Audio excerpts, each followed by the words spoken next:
In life there are moments when time seems to slow down, not in a poetic or cinematic way, but in a manner that compels you to savor every second, as if the universe itself intends for you to do so. This particular moment felt exactly like that. Lorna, clad in a red dress, stood before the hallway mirror, adjusting the strap, her reflection playfully mirroring her movements. With a nonchalant demeanor, she grasped her purse and casually dropped the bombshell that would shake my world to its core. "I'm off on a date." "Try not to be too envious," she remarked without even sparing me a glance. Initially I questioned whether I had misinterpreted her words. Perhaps I pondered this was a bizarre attempt at humor. However, her body language, the deliberate avoidance of my gaze, betrayed a seriousness that chilled me to the bone. My throat parched, my knuckles whitening against the kitchen counter. I frantically sought an explanation to rationalize the absurdity of what had just unfolded before me. "Excuse me," I managed to speak, the steadiness of my tone hiding the turmoil raging within me. Lorna, with a soft sigh that seemed already saturated with wariness.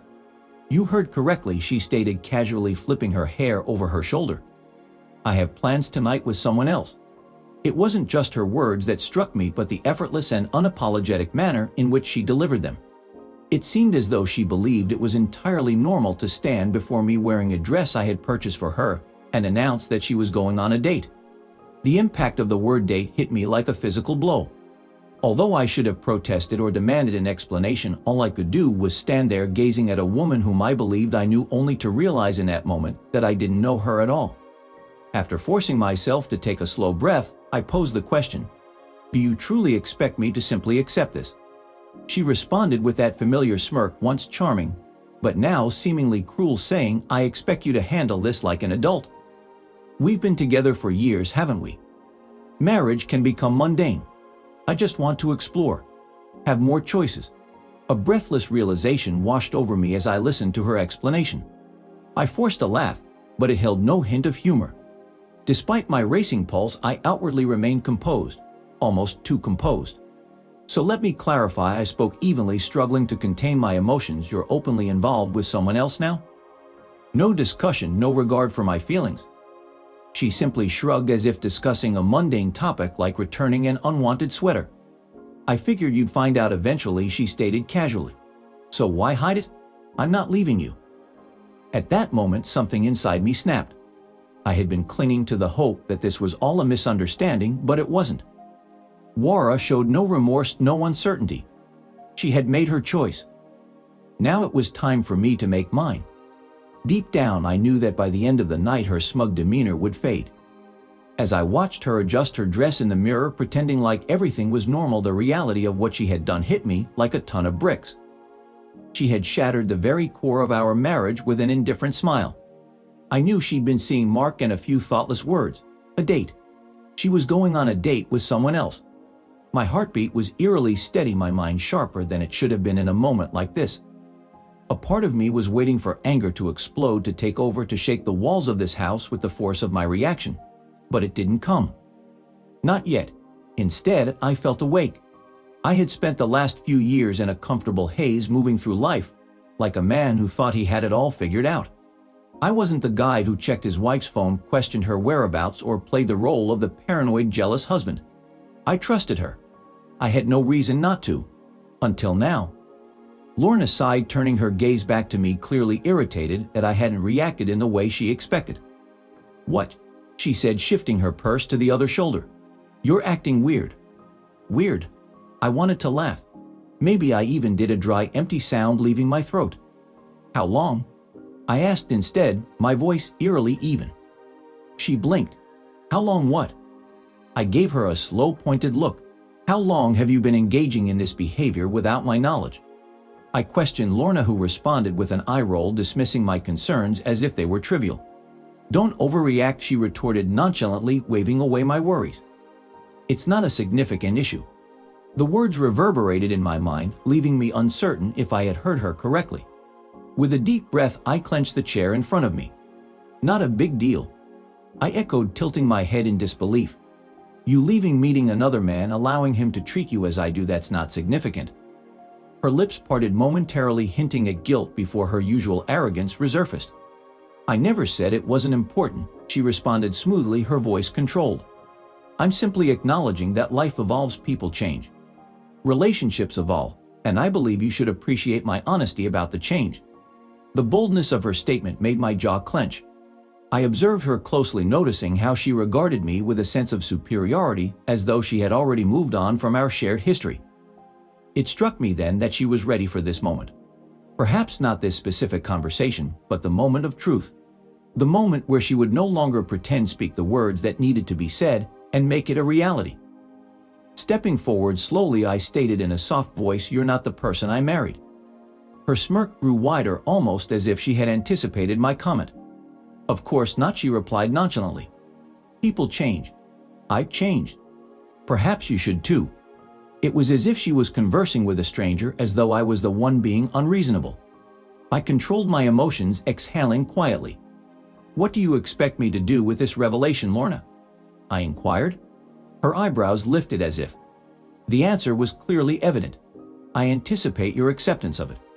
She proceeded towards the door, glancing at her watch as if it were just another item on her agenda. It seemed as if she considered it merely an obligation to fulfill before moving on to more exhilarating endeavors. She had already made her decision, and now so had I. I straightened up, my body tensing and my hands loosening. "Go," I uttered simply. This caught her off guard, causing her head to tilt slightly and her lips to part in surprise. She hadn't expected my response. "Are you fine with this?"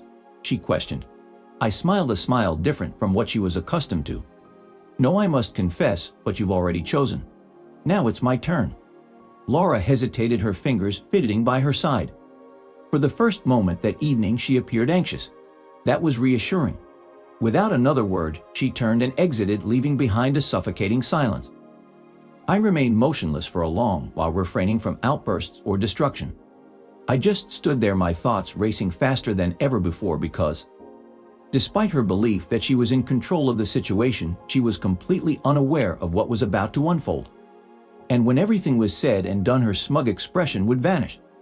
The silence lingered heavily in the room long after the door had closed, not just any silence, but the kind that creeps into your very being, turning a once beloved place into something foreign, almost eerie. La had sauntered out, as if she hadn't just shattered our marriage, with a smirk and a few thoughtless words. "I'm off on a date, try not to be too jealous." The words replayed in my mind incessantly like a stuck record, each repetition adding weight to the ache in my chest. Surveying our home, the photographs on the walls, the faint scent of her perfume still wafting through the air, the half-drunk coffee mug on the counter from that morning, everything appeared unchanged, yet felt entirely different. Collapsing into a dining chair, I massaged my temples as a whirlwind of thoughts consumed me. How long had she been pulled? How long had I lived in blissful ignorance, thinking we were just another married couple facing the usual challenges? Had she been seeing this other guy for weeks, months, or even years? I wanted to be consumed by anger, to unleash a rage that would manifest in destructive ways. Yet surprisingly, I felt only clarity. She had made her decision, and now, for the first time in a while, I had a choice as well. A different kind of response. Most men in my shoes would have immediately confronted their spouse, demanding answers, and the truth, perhaps even begging for an explanation. But I had no intention of following that script. Morna desired my reaction. She craved a spectacle, hoping to witness my unraveling, to prove that I was the predictable, pitiful husband she had already declared me to be in her mind. But I refused to grant her that satisfaction. Instead, I took a deliberate breath and reached for my phone. Not to call her. No, that would have been too expected. Instead, I called someone I hadn't spoken to in a long time. An unexpected conversation. "Hey, it's me," I said when the line picked up. A pause, then a familiar voice. "Eli." I hadn't spoken to my brother in over a year, not because of some dramatic falling out, but because life had simply pulled us in different directions. He had moved out of state, built a life of his own, while I had sunk deeper and deeper into the routine of marriage, of work, of responsibilities. "I need a favor," I said, cutting straight to the point. Another pause, then what kind of favor? I hesitated, gripping the phone tighter. "I just need to get out of here for a bit." Eli exhaled. "You okay?" Was I? I wasn't sure, but I wasn't about to explain everything over the phone. "Not really," I admitted, "but I will be." There was silence on the other end, then finally, "Come on over." I hung up, grabbed my keys, and walked out the door, not bothering to lock it behind me, because for the first time in my life, I wasn't sure if I'd be coming back. The drive to Ely's house seemed longer than I remembered, affording me an abundance of time to be alone with my thoughts. Lorna had never been content with a mundane life. She always yearned for more. More thrill, more adventure, more attention. Perhaps I had overlooked it in the past, or maybe I had deluded myself into believing that I fulfilled all her desires. Clearly, I was mistaken. As I arrived at Ely's driveway, my decision had crystallized. I was not going to pursue her. I was not going to battle for a woman who had mentally disconnected from me long before physically leaving. Tonight I planned to do something unexpected. I was going to release her, sensing that eventually she would regret the choice more than I ever could. I sat in my vehicle, the engine's gentle purr the sole noise in the serene street. It felt out of place. This was not where I envisioned myself on such a night. I should have been at home, perhaps watching a late-night program. I should have been at home, Lorna, or reading in bed while she scrolled through her phone. But instead I was here.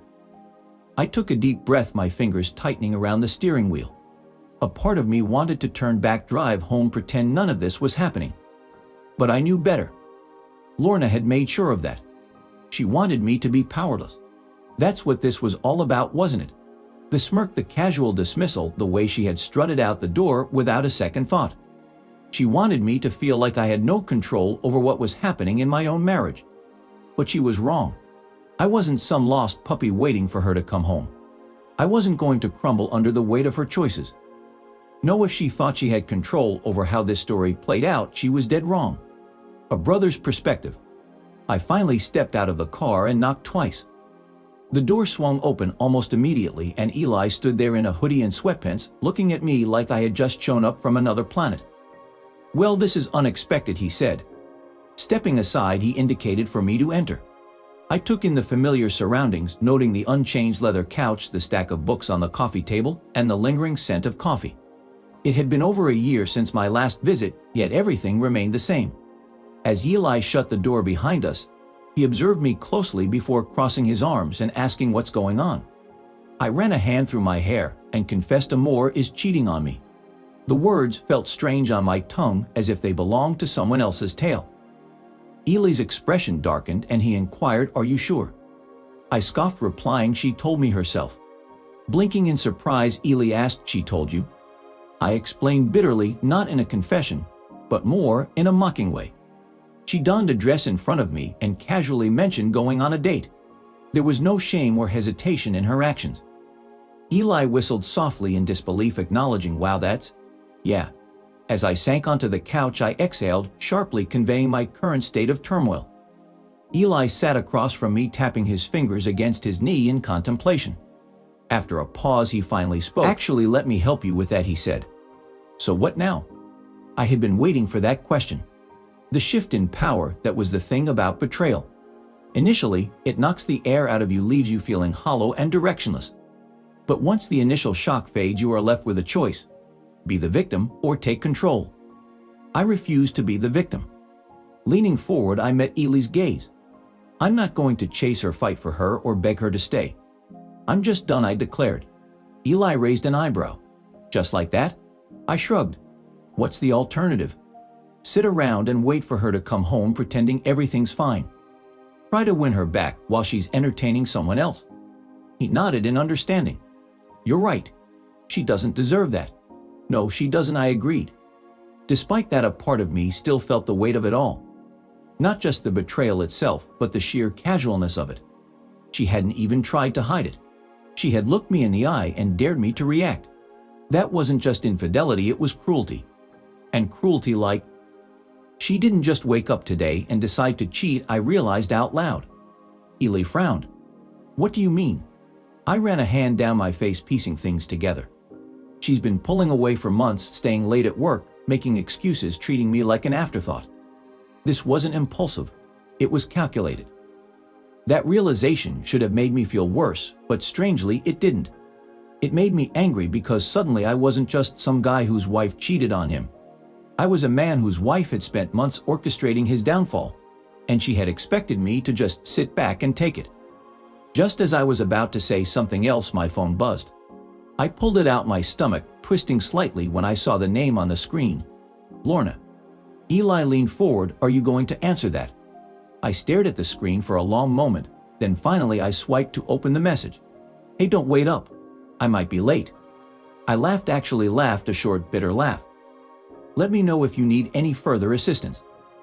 The quiet room was filled with a resounding sound, as she believed she still held the reins of control. Assuming I was at home waiting foolishly for her return, Eli glanced at the screen. "Probably she's really committed, huh?" I nodded, stowing my phone away. But I was just as dedicated. Unbeknownst to Lorna, upon her return, she wouldn't encounter the same life she had left behind. She had made her decision. Now it was my turn to make mine. That night's sleep eluded me, not due to rage, sadness, or heartbreak. Those emotions had dissipated, replaced by a colder, keener resolve. I was scheming, strategizing.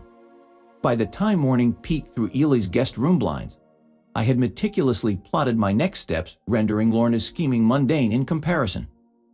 She believed she held control, that she had me all figured out. The dutiful husband awaiting her return, possibly begging for an explanation. But what she failed to realize was that I had already. It dawned on me for the first time in our marriage that I held the power. I took the initiative that morning by contacting a top lawyer named Malcolm Greaves. With his air of authority, Malcolm wasted no time in reassuring me that my situation could be turned to my advantage. As I detailed my wife's affair and her dismissive attitude, Malcolm saw an opportunity for me. He suggested not confronting her immediately, as it could give me an upper hand in the situation. However, the fact that she still believes she has the upper hand is actually advantageous. It's best to let her retain that belief. The less she suspects anything, the smoother and less complicated the situation will be. As I exhaled deeply, I felt a release of tension that I hadn't even realized I was carrying within me. This was no longer merely a reaction. I was now taking control of the situation. That evening, when I returned home for the homecoming, I half expected the house to feel different, perhaps even unfamiliar, after all that had transpired. Surprisingly, it felt unchanged. It was she who had changed, not me. Upon entering the house and closing the door behind me, I was immediately greeted by the lingering scent of her perfume, a haunting reminder of the moment she had informed me with a smile that she was leaving to be with someone else. I walked through the rooms, observing everything. The framed photographs on the walls, the meticulously organized bookshelves, the throw blanket draping the couch. All elements of a life that was already beginning to crumble, though it was not yet evident to the eye. Suddenly I heard it. The unmistakable sound of her key in the door. Lorna entered nonchalantly, tossing her purse onto the. She tried to act nonchalant, as if she hadn't just spent the night with another man. Her expression froze when she noticed me standing there. "Oh," she said, surprised. "You're home." It was evident that she wasn't expecting me to be there. I smiled casually, leaning against the kitchen island. "Where else would I be?" I asked. She looked at me, trying to read my emotions, perhaps expecting a confrontation or emotional outburst. However, I remained composed. Instead, I smirked and inquired, "How was your date?" A brief flicker of guilt crossed her face, but she quickly composed herself and replied, "It was great, thanks for asking." I nodded insincerely and motioned towards the dining table where a stack of papers lay. Her smile faded as she asked, "What's this?" I stayed silent for a moment, letting the tension build. Then I calmly stated, "Divorce papers. Thought I'd save you the trouble." Her shock was palpable as her lips slightly parted, clearly caught off guard by the unexpected turn of events. She had expected drama. She had not expected me to be the one calling the shots. "You're serious?" she asked, her voice quieter now. I nodded. "Completely." She let out a breathless laugh, but there was no humor in it. "So that's it. You're just Donnie." I pretended to think about it, then smiled. "Yep." She stared at me, and for the first time since this all began, I saw panic in her eyes. She had been so sure that I would fight for her, that I would beg for her to stay, that I would be too broken to walk away. She had underestimated me, and now she was realizing it. But it was too late. I turned, heading for the stairs, leaving her standing there in stunned silence, because she wasn't worth another second of my time. Lorna didn't say a word as I walked past her, but I could feel her eyes on me. The tension in the air was almost suffocating, like a storm just waiting to explode. I could hear the shallow hitch in her breath, the slight tremor in her exhale. Signs of a woman who had just realized she wasn't. As resolute as she believed herself to be, I continued forward without hesitation. Climbing the stairs, each footstep resounded in the hushed atmosphere of the house, a space that belonged to both of us, at least temporarily. Upon reaching our bedroom, I firmly locked the door behind me. Not out of fear, but to deny her the satisfaction of engaging in conversation. Everything she needed to convey had been expressed with that sly smirk and announcement of her upcoming date. Thus, further dialogue seemed superfluous. Seating myself on the bed, I let out a slow breath. The day had been arduous, presenting challenges I had not foreseen, yet a sense of liberation enveloped me in this moment. My decision had been made, and she was aware of it. This awareness granted me an unexpected advantage that she had not predicted. The sound of movement downstairs indicated that she had not yet departed in a fit of anger. Instead, she lingered, likely contemplating how to manipulate the situation to her advantage. She possessed a talent for distorting narratives, portraying herself as the victim, and altering the reality of events. However, on this occasion, she lacked any leverage. I scrolled through my phone, checking my messages, until I reached Malcolm's name. The conversation from earlier with his message flashed on the screen. Make sure she doesn't suspect anything until everything is finalized, making me smirk. Certainly, she didn't suspect a thing. A knock on the door shattered the silence. Despite the insistent knocking, I remained still, choosing to ignore it. Then her voice broke through the stillness. Elliot. I squeezed my eyes shut momentarily. She only called me by my full name when she needed something. What? I responded, my voice devoid of emotion. There was a pause before she spoke again, asking, "Can we talk?" I let out a sigh, shaking my head even though she couldn't see me. Talk now. She wanted to talk. I had provided ample opportunities before for her to express if something was amiss, to be transparent about her desires. Instead, she had opted to disrespect me, treating me as an afterthought in our marriage. And now, the moment she realized I wasn't begging for her attention, she wanted to talk. Typical. I rose to my feet, unlocking the door but not opening it. If she desired a conversation, she could do it here. As soon as the door creaked open, she forcefully made her way inside. Her appearance had changed. The earlier arrogance had vanished, replaced by an air of uncertainty. Folding her arms and tipping her head slightly, she attempted to regain control. "So you're just going to end things?" I met her gaze unwaveringly. "Yeah," she exhaled, her head shaking. "Come on, Elliot, this is absurd." I almost chuckled at the irony of her calling the situation ridiculous. She had left our home with a regal air, flaunting her infidelity as if it were inconsequential, and now she dared to label this as absurd. Crossing my arms, I challenged her, "What do you find so ridiculous? That I'm not pleading for you to stay? That I'm not begging for your attention? Because if that's what you were anticipating, you severely misjudged the situation." Caught off guard, her lips parted as she struggled to respond for the first time without a rehearsed script.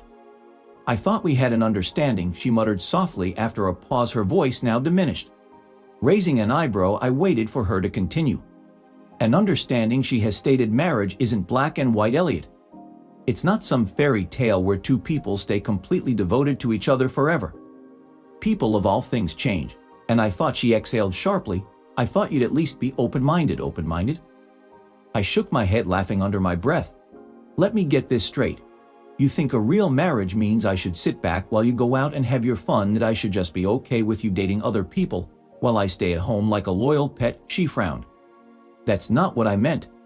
"It's exactly what you meant." A flicker of frustration crossed her face, and for the first time I saw her mask slipping. "You're making this harder than it needs to be," she muttered. I took a slow step forward, lowering my voice.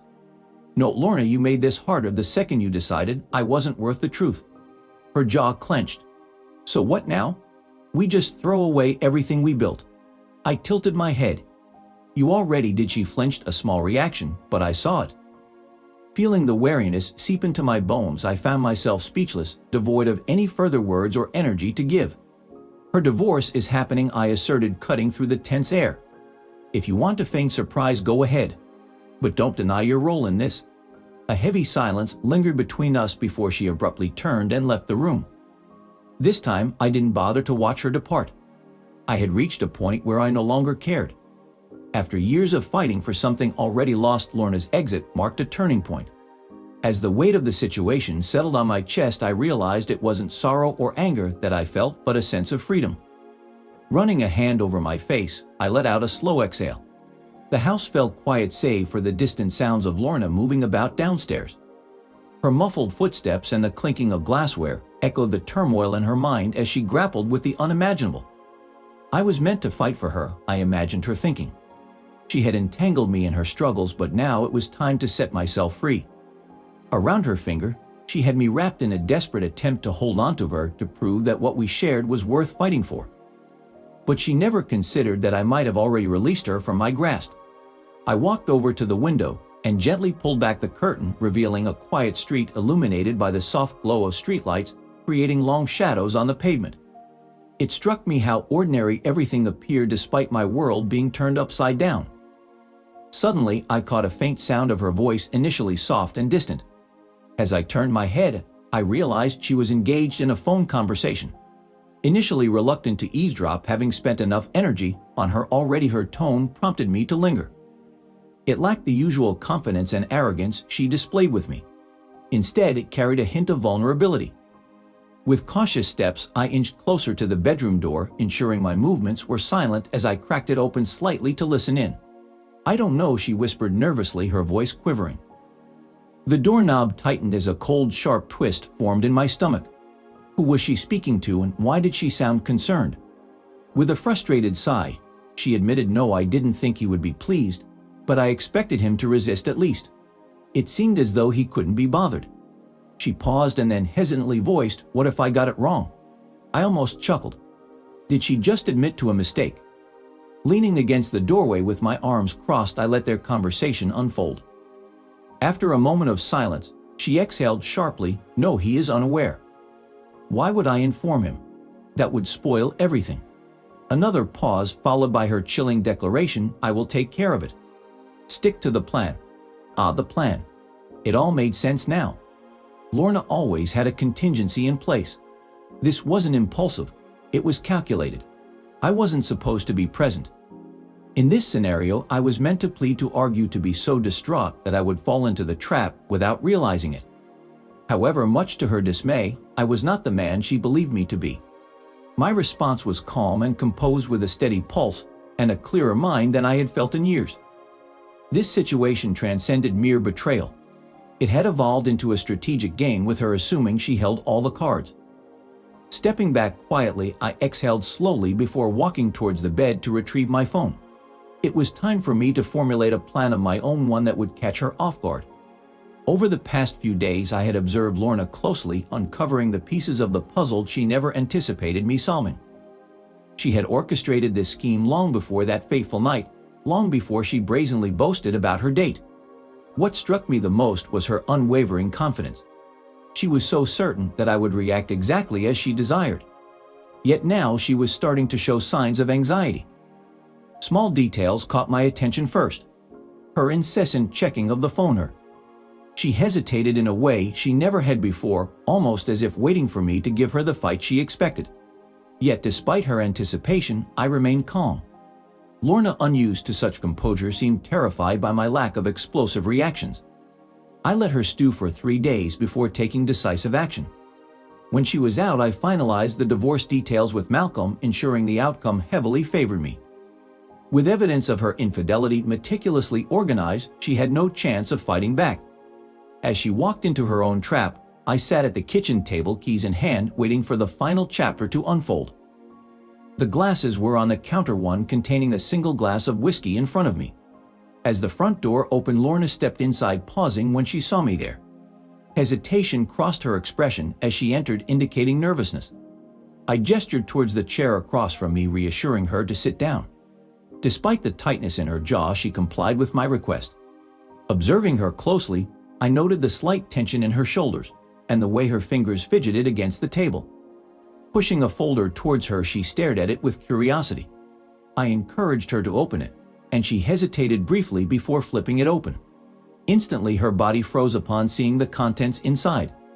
Leaning back in my chair casually, I remarked, "You've been planning this," revealing that I had also prepared something in return.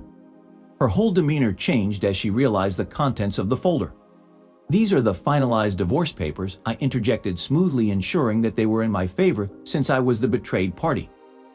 Her reaction was a mix of shock and fear, a departure from the sadness and anger she had shown before. It was clear she had never anticipated facing such consequences. I'd lose, she never thought. I'd be the one to take control. She started, but I held up a hand. Don't, I said. I don't care what excuse you had. I don't care what your plan was. I don't even care who he is. I leaned forward, slightly dropping my voice. I just care that you get the hell out of my house. Her breath hitched. Elliot, this was your choice, I reminded her. You wanted freedom, you have it. You wanted to date other people, congratulations, you can do that somewhere else. She blinked rapidly, her fingers curling into fists. You don't understand, she said. Oh, I understand perfectly, I said coldly. You thought I was weak. You thought I'd fight for you, that I'd be so broken by this that I'd play right into whatever script you have prepared. I tilted my head. But you miscalculated. Silence. Then finally, she let out a shaky breath and laughed. It wasn't a real laugh. It was bitter, breathless, the sound of someone who just lost everything. She shook her head. I guess I did. I stood, grabbing my keys. Pack your things, you're leaving.